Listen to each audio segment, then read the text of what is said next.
tindahan, no? May team ang langit. Yan, nakita nyo. Medyo masama ang panahon kasi may bagyo pa. Di pa nakalabas sa verbena. Ngayong umaga ito, samahan niyo ako mag-harvest tayo ng mga ano dito, gulay-gulay natin. Kuha tayo ng talbos ng kamote. Gigisa natin. Ihalo natin doon sa ginisa na baboy. Kaya, samahan niyo ako. Manguha ko doon sa labas. Okay? Yan na. Tara, samahan niyo ako. Pakita ko sa inyo. Yan, yan dyan, no? Yan, manguha tayo. Tara, tara. Tingnan natin kung kakuha tayo. Yan. Yan. Manguha tayo. Kita ko sa inyo yung kamatis ko. Yan, nakulimlim mo. Kulimlim ang panahon. Tingnan mo isang kamatis ko, namunga na rin. No? Ayan, dahil bulaklak ko. Namulaklak na, ayan na yung bunga. Kaso maulan, kaya masira siya. Ayan. Ayan, bago tayo mamitas, kunin natin yung hinog na kamatis. Ayan, oh. Wow, nahinugan na, oh. Tingnan mo na yung bunga, kumpul-kumpul. Ayan, oh. Ayan, oh. Pikapin natin yung hinog. Diba, sayang. Ayan, pikapin natin. Ayan. Wow, presko. Fresh na fresh. Ayan. Kumuha na tayo ng talbos. Lagay natin dito. Ayan, kamuti ko. Ayan. Wala tayong Ayan, no, diba? Ayan. Kita mo. Ito, ma-pressed ko na to. Kuha ko ng plastic. Sige, harvest tayo ng talbos sa kamote, ha? Sige.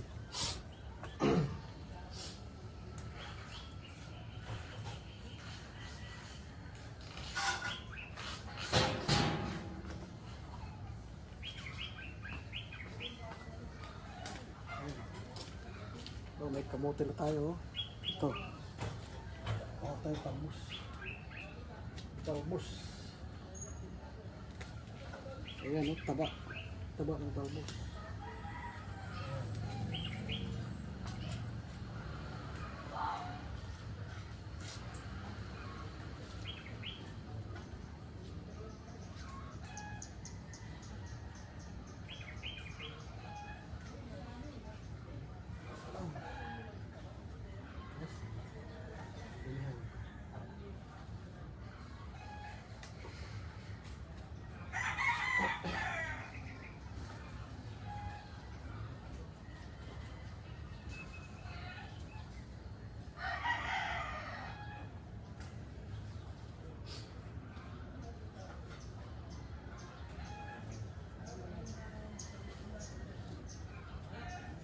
Meow. Meow, meow, meow.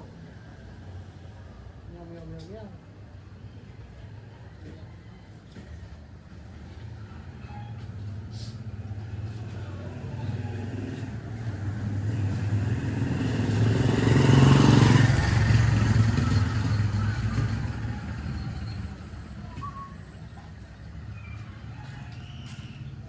Ayan, nakadami na ako, oh.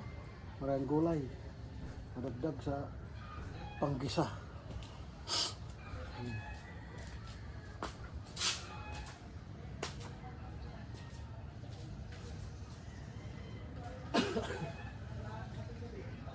Wala kenday ka na doon.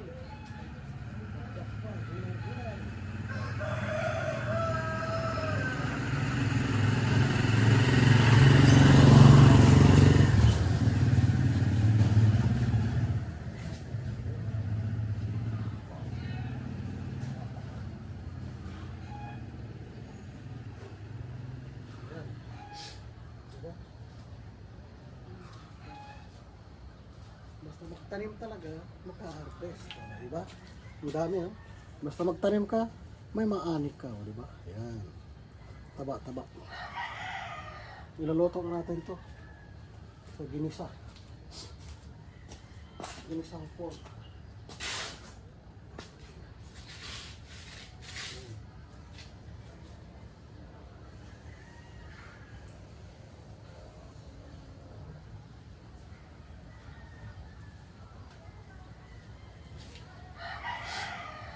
May mga ko.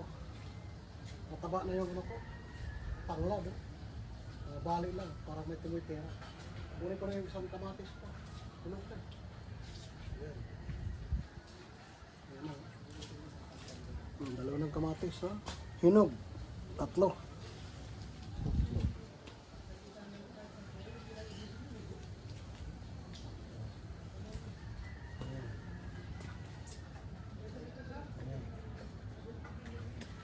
Diba?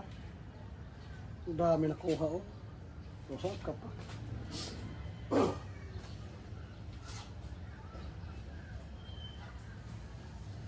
Kaya linisin ko rin ito po tayo. Sumatan. Kalabira ko, natakula.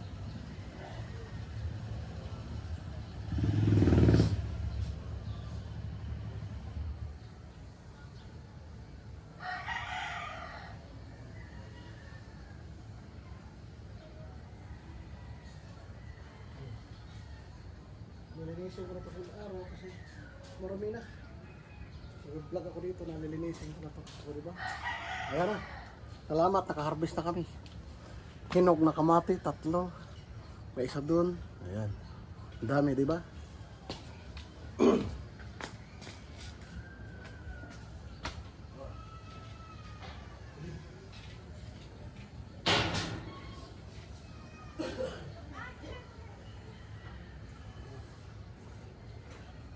Ayan na. Ayan na. Ayun, di ba? Ito na na-harvest ko. Dami, oh. Ayan. Isang pungpung. Yan yung kamatis. Yan yung kamatis ko. Ito yung garden ko. Ayan. Vamos. Tingnan natin. Magulay-gulay muna tayo. Kasi, yan ang ulam natin ngayon. Magugulay tayo. Ayan. Okay. Ito, magugulay na tayo, ha? Magugulay na tayo. Anuhin muna natin yung kangkong. Kasi, dito yung na-harvest ko, di ba? Dami. Ihalo ko sa kangkong. Sarap, di ba? Yan talaga fresh na fresh. So, ito yung ginisa namin. I-mix ko siya sa kangkong kasi yun talaga pinakamasarap dito. Ayan. Tapos, mag-ano tayo ng gulay, babad pa rin natin sa asin. Para sigurado tayo na linis talaga siya. Tapos abangan niyo yung gagawin ko sa kangkong. Kung ano gagawin ito. Di ba? Ayan. Ayan na siya. Ayan. Ayan. Naku, yung kangkong ko nalupay-pay na. Pero okay pa yan. Kunin lang natin yung dulo.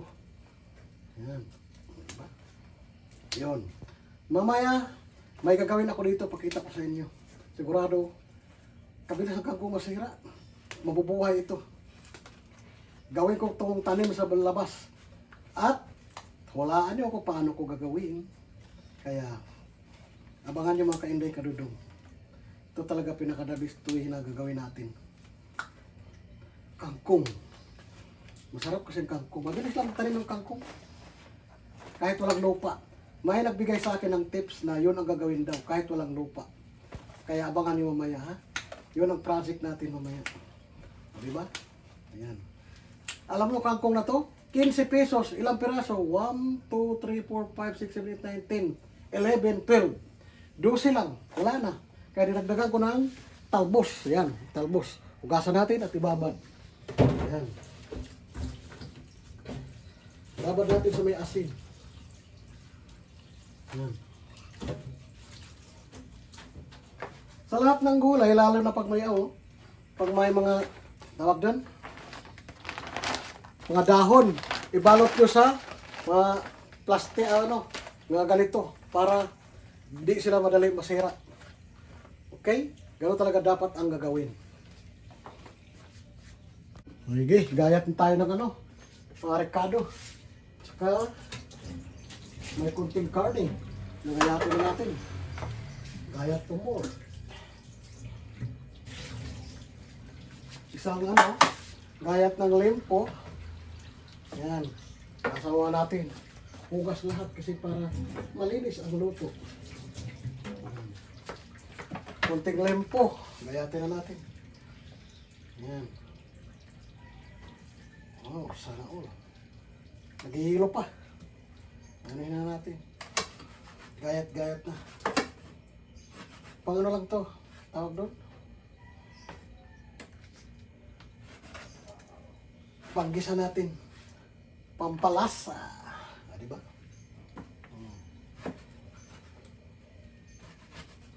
Di ba? Magpalasa kayo, huwag damihan ng karne. Kunti lang karne, basta lang may pampalasa sa mga gulay. Kasi mahal karne ngayon. Tipid tips lang to. Tipid tips kasi, Sus, Diyos mio. Kung damihan natin karne, araw-araw, di din maganda. Mamulobi din tayo. Mahal ng karne. Ano lang to? Wala pang 1/4. Diba? Kaya, ganoon ako magluto. Tipid-tipid tips. Yan. Kailangan talaga natin magtipid kasi hirap hanapin ng pera.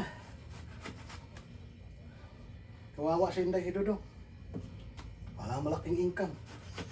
What to do?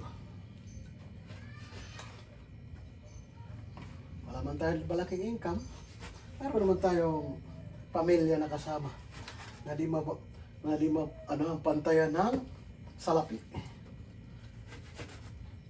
Kaniman natin gawin salapi kung hindi tayo masaya.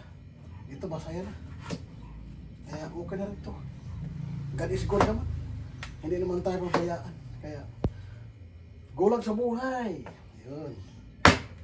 Ito na. Gayat. Ayan. Diba? Yun. At saka, pahigian natin sa Bisaya pa pahigi. Or, dito na natin kunin yung sarili niyang mantika sa panggisa natin. Kaya ilagay na natin siya sa wali. Wali.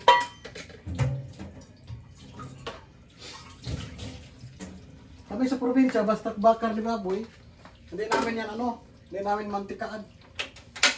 Sariling mantika, may kasabihan niluluto ka sa sariling mantika. Ito na yun. Ilagay natin to. Sariling mantika. Produce sa sariling mantika. Yun ang panggisa natin. Yun ang pinaka-the best. Hindi ka nakagasto. Hindi ka nakagastos ng mantika kasi meron na siyang sariling mantika.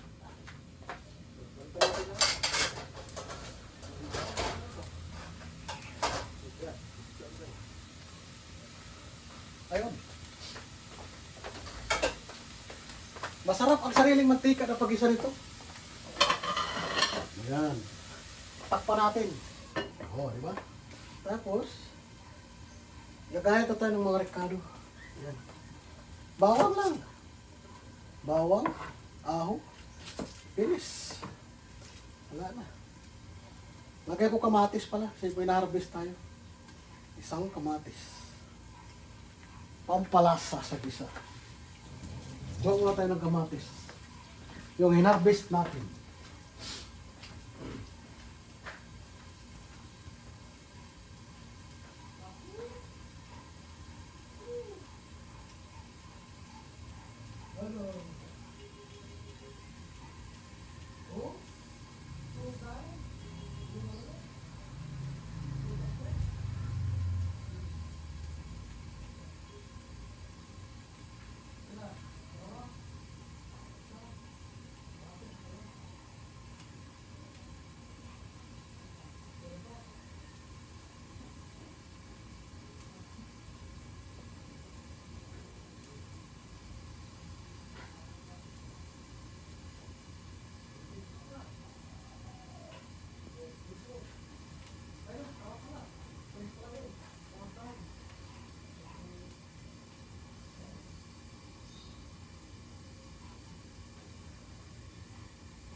Yan. Dito na yung kamatis. Meron pa dalawa doon. Yan. Halo ang ating kamatis. Tanggalan natin ng dulo. Yan. Tipid-tipid lang. Naku, alam nyo mga kainday kadudog, magkano na ang kilo ng kamatis? 150 dito. 100 yung babulok na. 150 yung presko-presko pa. Magkano din ang sibuyas? Ang sibuyas is 250 ang kilo. Diyos ko. Magkano ganito bilhin mo? 10 na to isa. Ganito. Kaysa magtitinda, lugi na agad, may malalanta. Masis sa bambulok. Wala na. Ubos na agad. Ayan. Diba? Magkano din ang aho? Napakamahal din ang aho ngayon. Kuha lang tayo ng dalawa lang. Ay, nahulog. Dalawa lang gamitin natin. Mahal ng aho ngayon, Diyos ko. Walang mura talaga yung kaya di ka doon. Rekado pa lang, maggastos ka na. Kaya no choice, pag di ka naman magrekado, di masarap ang luto eh. Ito lang talaga ang pinaka-nabistuin ha. Magluluto. Yan. Yan. O diba? Kaya, ito na yun. Yan. Luto-luto pa more. O, diba? Yan. Saglit na naman kasi ito lutuin. Kasi, pag ano, wala na. Pabilisan lang. Ayan, nangamoy na yung ano natin. Pinakuluan sa sarili ng mantika yung baboy. Ayan. O, diba? Ayan. Ayan. Gisa na natin. Tignan natin, gisa na natin. Baka hindi ka dudong. Okay.